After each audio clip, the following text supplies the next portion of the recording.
Mga kaprobinsya, kinuha na po kahapon yung ating mga baboy. Inabutan kami ng gabi. At paldo. Paldo na naman. Paldo naman yung komprador. Napakamura po yung presyo mga kaprobinsya. Komprador po yung napakadaling kumita compare sa farmer.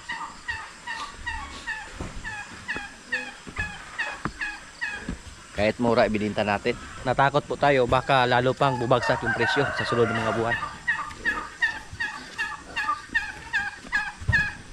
17 po yung ibininta natin.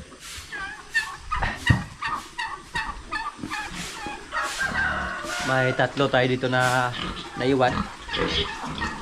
May mga bahay po na diyan. Yung litsuri natin, ibintasan na natin pero ay nako ng baysa. Upat di ba eh? Okay.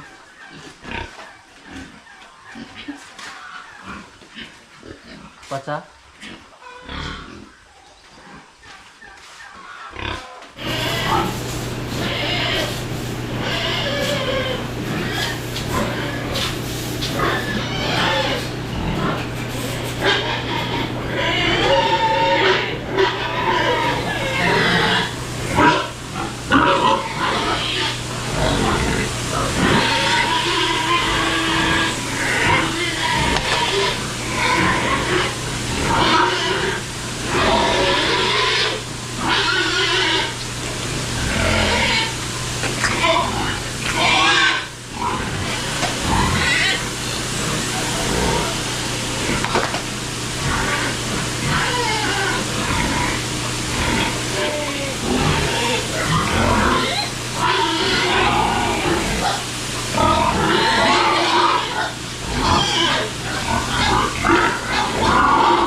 Ito yung napili natin, oh, tatlo. Yung Didi may 16 at saka may 15. So sila yung idagdag natin dito. Tapos dito mga kaprobinsya, pili din tayo dito, baka may marami din ng Didi. Pero kasa lang to. Pero okay lang kasi balak po natin na hindi na tayo magpatining. Yun po ang balak natin. Kasi yung baboy ngayon sobrang mura. Yung ating baboy na 17, napaka-liit lang yung inabot. Yung inabot sa ating baboy na 17, nasa 179,000 lang, 145. Ganun po. Kasi mura yung presyo dito sa amin ngayon ng baboy. Pero sa tingin ko po mukhang kahit saan naman siguro. Sa mga nakaraan po, nasa mga 160 pa yung price hanggang umabot sa 155. At yung presyo sa atin, bumaba pa ng 5 pesos kasi tumingi pa ng 5 pesos yung commissioner. Okay lang kasi malayo naman yung area natin. Yung mga baboy natin dito, yung 7 bininta natin, pwede pa sana silang palakihin, pero natakot po tayo mga kaprobinsya, baka bumaba pa ng gusto yung presyo ng baboy, baka umabot pa ng 130 to 135 per kilo. Lalo tayo malugi pag ganon. Tapos palagi tayo napapakain ng face na sobrang mahal ng face, kaya naisipan natin na ibinta kahit hindi pa sila umabot sa insaktong timbang. Kasi yung dito nasa pa 60 plus, wala pang umabot sa kanilang 80 kilos. May dalawa na umabot ng 70 kilos, pero kadalasan po nasa mga 60 plus lang. Ang maganda sana pag umabot sila lahat ng 80 kilos, pero hindi na po natin matiis. Kung mahal lang sana yung presyo ng baboy, katulad dati, hindi natin sila isabay sa ating mga unang baboy na naibinta. Ang problema lang, bumaba. Tapos ngayong buwan, Enero, ngayon po ang panahon sana na tumaas ang presyo. Pero instead na tumaas, bumaba. Kaya napagdesisyon na natin na ibinta. At ngayon po, napag-isipan natin na hindi na tayo magpatining ng baboy. Yung alagaan natin, yung mga inahin lang, magdagdag tayo ng paring pin dito para dyan. So kung matuloy na yan, yan po ang pang-anim sa ating mga inahin. At sana po mabuntis na yung isa natin dito na inahin. Ito po yung nasa gitna. At yung dalawa natin inahin dito, mga lagpas isang buwan wala ngayon siguro, mga anak na to. At yung mga anak nila ibinta lang natin. Pwede natin dalhin doon sa stockyard para sabay natin maibinta. Bulto ba, bulto. Kasi pag dito lang, ting isa-isa lang yung bumili. Gusto po natin na pag magbinta ng big, lahat isang anakan lang nila. So hindi naman tayo malayo sa stockyard, so napakadali lang mag-dispose ng biik. Tapos pag bumaba yung biik, hindi naman masyadong malaki yung gastos natin. Hindi katulad sa magpatining tayo. Kung patining mga kaprobinsya, napakalaki yung gastos natin. Tapos trabahoso pa kayo. Hindi pa madali yung paglinis, pagligo sa kanila. Hindi katulad sa mga inahan yung alagaan natin na napakadali lang alagaan, napakadali lang pakainin.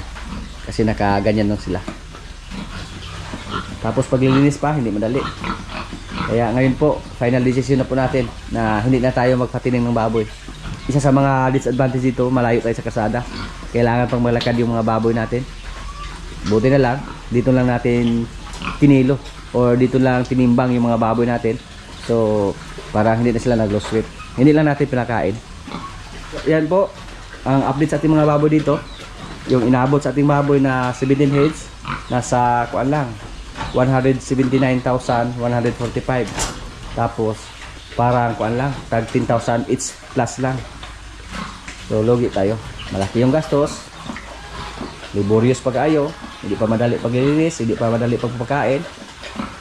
So ito po, kung sakaling may magkaksonada dito sa amin, pwede natin ito ibinta. 5 ngayon, hindi na po masyadong mataas yung presyo ng baboy na panglitsyon. Lumipas na.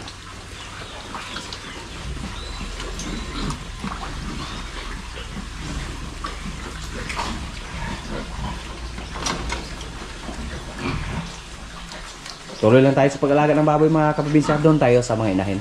Hindi muna tayo magkatinig. Mamaya, subukan natin kontakin yung kaibigan natin na komprador. Baka pwede lang kunin yung iba nating baboy dito. Kahit yung 6 lang. Iwan tayo dito ng 2 babae. Para inahin. Andito naman yung mga baka natin, oh. Nakikain sa ating mga alagang Bengala. Ayan, yung Brahman. Oh. Pati yung pagkain ng kambing. May kambing dyan sa ilalim. Yan po, oh. Gusto niya agawan ng pagkain yung kambing natin. Wag.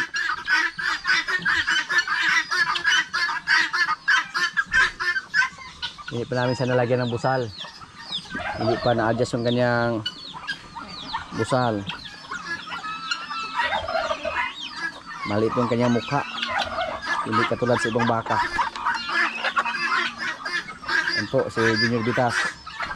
Malakas na rin kumain.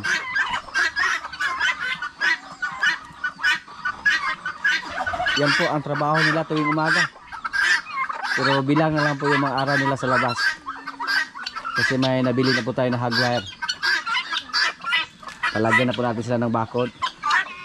Ang gagawin natin sa kanila, tuwing araw, ilagyan natin sila sa bakod. Tapos pwede lang palabasin, padidihin. Pwede rin palabasin natin yung kanilang nanay. Na, sungay na siya skanding, oh. Na, oh. Are, oh. Me.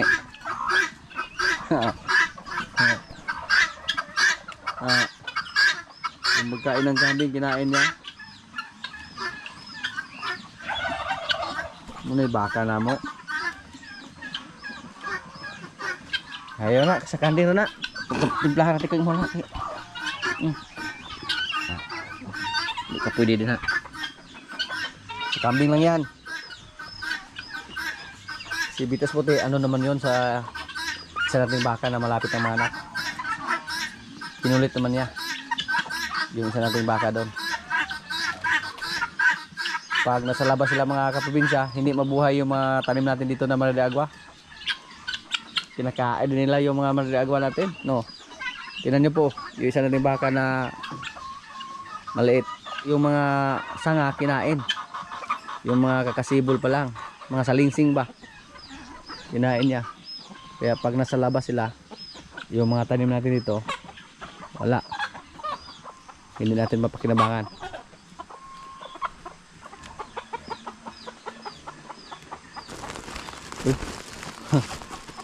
Ako na.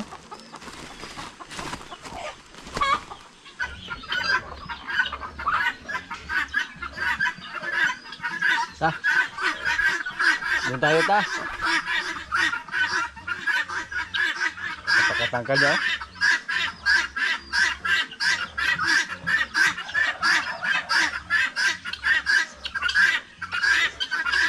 Bibing. Dati po yung 4 na buwan na baka, inalay na namin. Pero ito po, ganyan ito iwalay agad para tuloy-tuloy yung paglaki niya ba. Lakas na siya kumain ng feeds. Pero maawa tayo sa kanya. Baka mamayat siya. Kaya hindi muna natin siya iwalay. Paabutin natin ng mga 5 buwan siguro bago natin siya iwalay. 4 na buwan na po si Bibing. Yung baka natin na Red Brahman. Mabait to. Nagpahimas lang. Kailangan natin siyang lagyan ng busal para masanay ba. Masanay siya na may tali. Pahimas na siya, oh. Bitas Puti, oh. Natakot sa atin?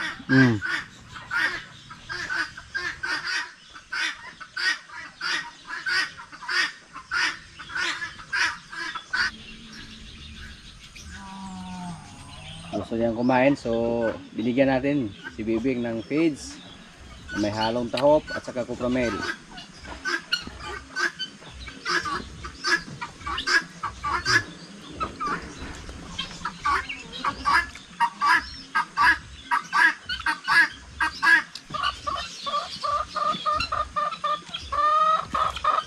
Yung mga kaibigan niya. Ano lang yung puti oh. Hindi pumunta dito. Papuntahin natin dito mga kaprobinsya. Parang kakain.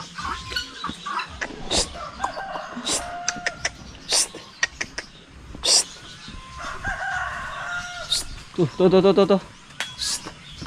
May pagkain doon.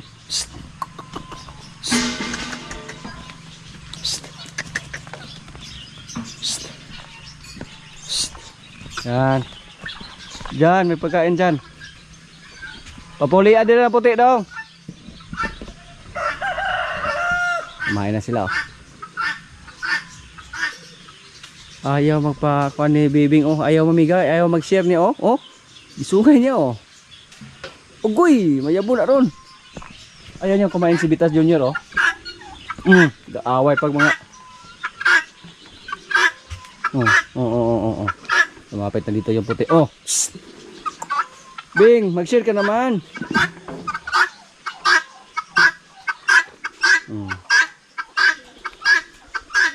Napakadali lang lumaki sa ating baka mga kaprobinsya.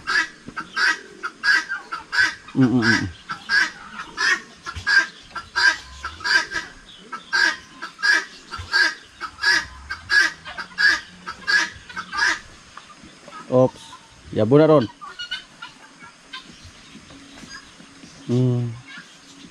Yung puti oh, pinakain lang niya. Terus ang ganagan. Ayaw niyang kumain yung isa mga kaprobinsya oh. Pero yung puti, musukol man niya pod. Malakas na sila kumain ng feeds at saka copramel oh.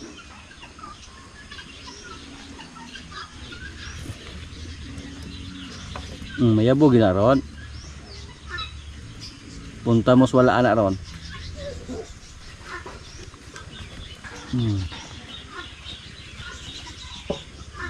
Mga bata ba nga ilog ug kuan pagkaon.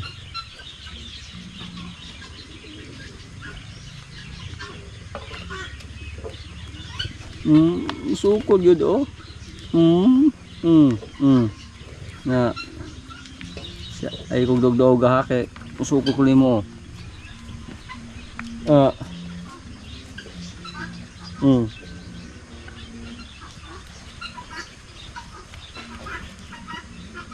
Yung isa wa na, yabo na.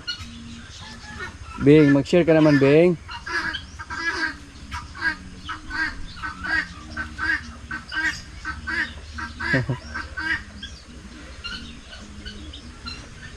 Lagko na sila kaon dayo. Yung isa hindi nakalapit oh. Ako lagubog yun. Nakalugar yung usa oh. Hawakan natin para hindi masayang. Kainin mo silang dalawa Beng. Ayaw hinangol kaya na mayo.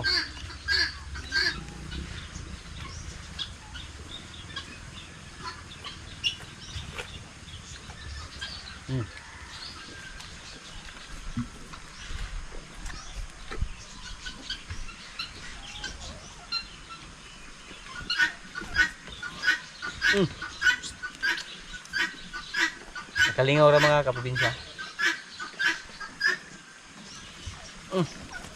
Saalam ka.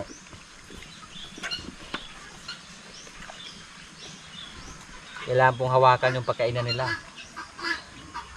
para hindi masayang. Pag tatlo na silang mag-agawan dito, wala na. Grabe, bugiago na pagkain yung sao. Parang baboy na kumakain yung si Bibi ko. No, hindi niya pakainin yung puti.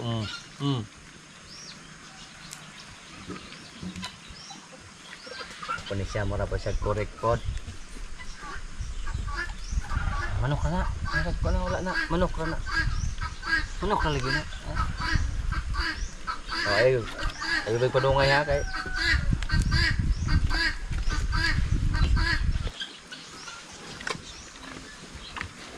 Kabulaguna po ng usa oh.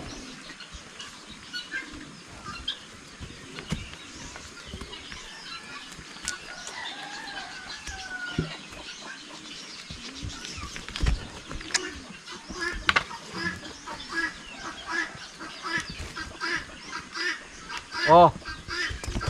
Da.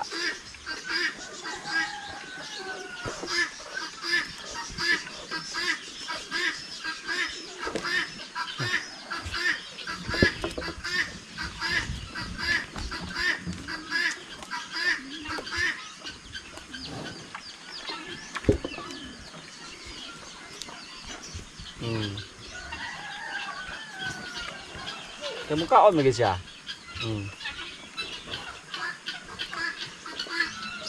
Usah oh.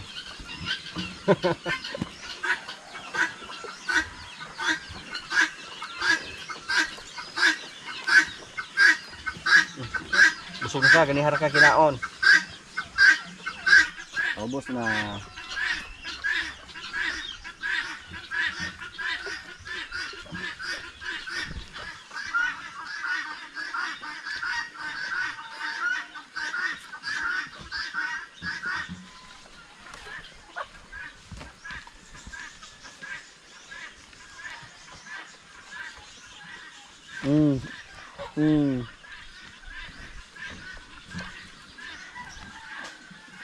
Ngayon po dito sa amin mga kaprobinsya, tuwing umaga, napakalamig. Tuwing gabi, yung mga sisyo namin hindi makasurvive. Sisyo ng aming manok. Yan po oh. Dalawa lang yung natira, kasi isa dito. Malapit ang mamatay. Dahil sa sobrang lamig, hindi sila makasurvive. Yung isa lang ding manok, isa lang yung sisyo na natira. Yung isa dyan, dalawa. Tapos may isa pa tayong nakita kanina na isa lang yung kuan. Dala na sisiw. Marami naman sana yan dati. Umabot yan ng 10. Pero hindi nakasurvive yung mga sisiw natin dahil sa napakalamig. Grabe, sobrang lamig. Parang may ice yung tubig namin dito tuwing umaga. Parang may halong ice. Ganun po kalamig yung aming area dito. Pero seasonal lang. Nagkataon lang ngayon na malamig yung panahon. Kaya nung pumunta dito si Boss Villa, nagkatay kami ng manok. Yung inahin yung kinatay namin, mataba naman. Binawasan namin kasi sayang lang. Marami po sila, tapos yung mga sisiw nila hindi ko pa kinabangan. Ang limlim pa dito. Yung bubong namin dito tuwing umaga, nagmoist, tumulo yung tubig. Lalo na siguro sa area ni Pare. Ito po, dalawa lang yung natira. Kaya ngayon, yung mga manok namin dito hindi dumami. Marami naman sana tayong inahin. Dati po palagi tayong nagkatay ng manok. Araw-araw manok yung kinatay namin. Pero ngayon, pag magkatay kami, pabo, minsan pato, minsan bingala. Dahil yung manok natin, ang natira dito sa ngayon, mga inahin. Lagpas sundihin sana yung inahin natin. Pero hindi dumami yung mga sisyo nila dahil mamatay lang. Hindi makasurvive.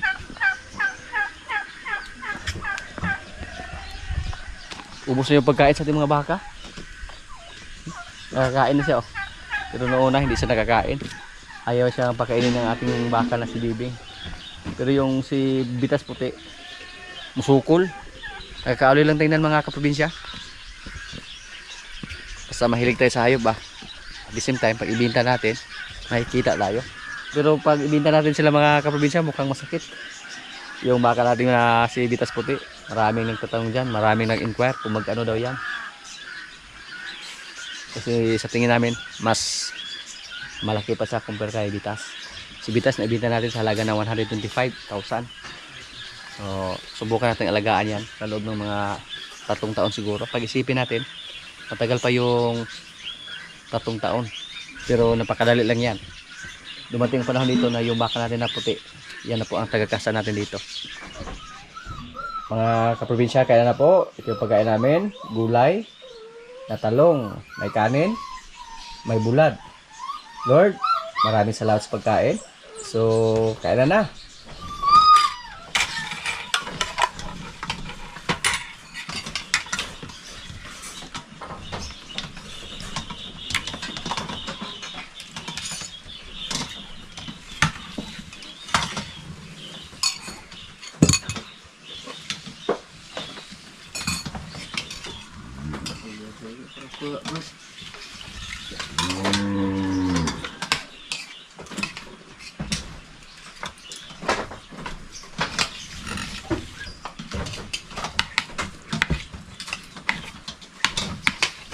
Oh, narabas lulubon-bon niyo niya.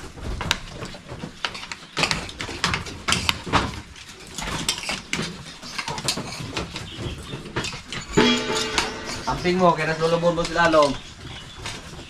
Si lulubon mo na daw.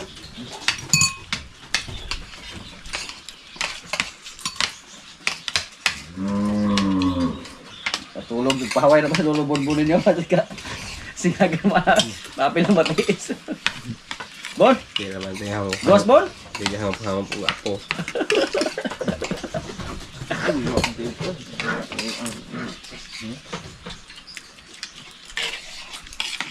Dili dahil mo, tingnan ko kapo, Jo.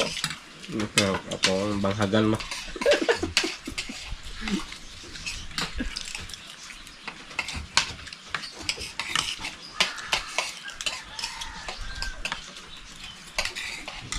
Ganahan gila sila sa mga gawas tao.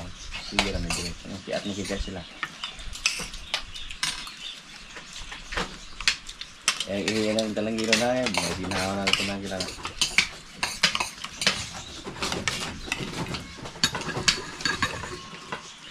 Kinakabarahan na linis na.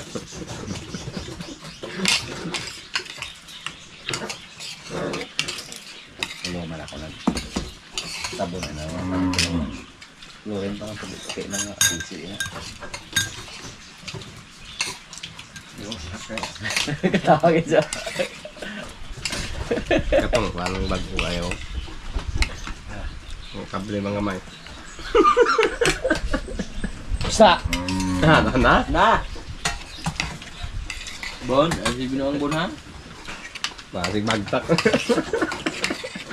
Apon mo na Bon. Ayan yung lab din na.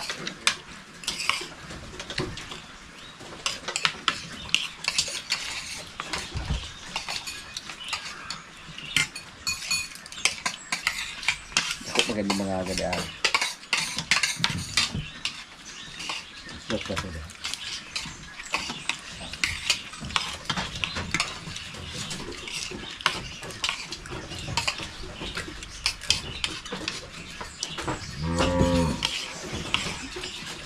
Ay, si Kulay kay sakit.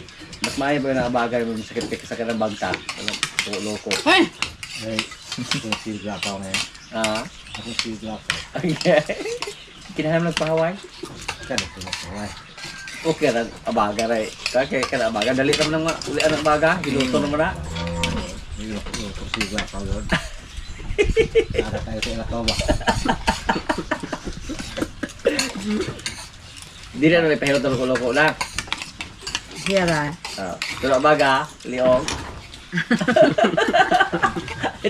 Maabot ka mo. Kaawayan ni Ray. Sana mag-ibista po rin mo. Inas ko pa kaulawan.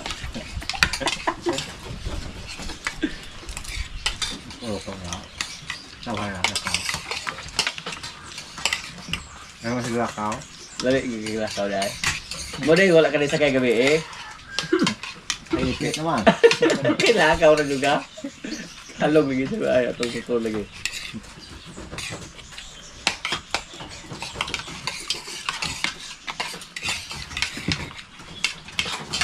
Pinalabasan yung mga tuta sa ano cage nila. Lingaw kayo sila. Dagan-dagan na eh. Nangita pala si Jigger turn na. Where's the toy? Where's the puppy? Tanggot na yung mga nilagay. Ang kot gini.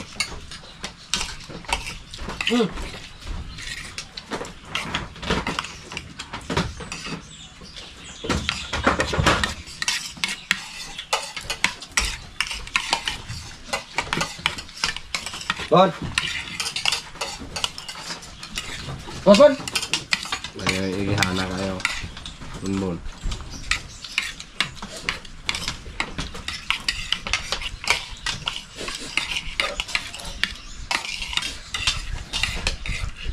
Dapat ko yun ang mga tuta. Ah, Mga tuta ay ako.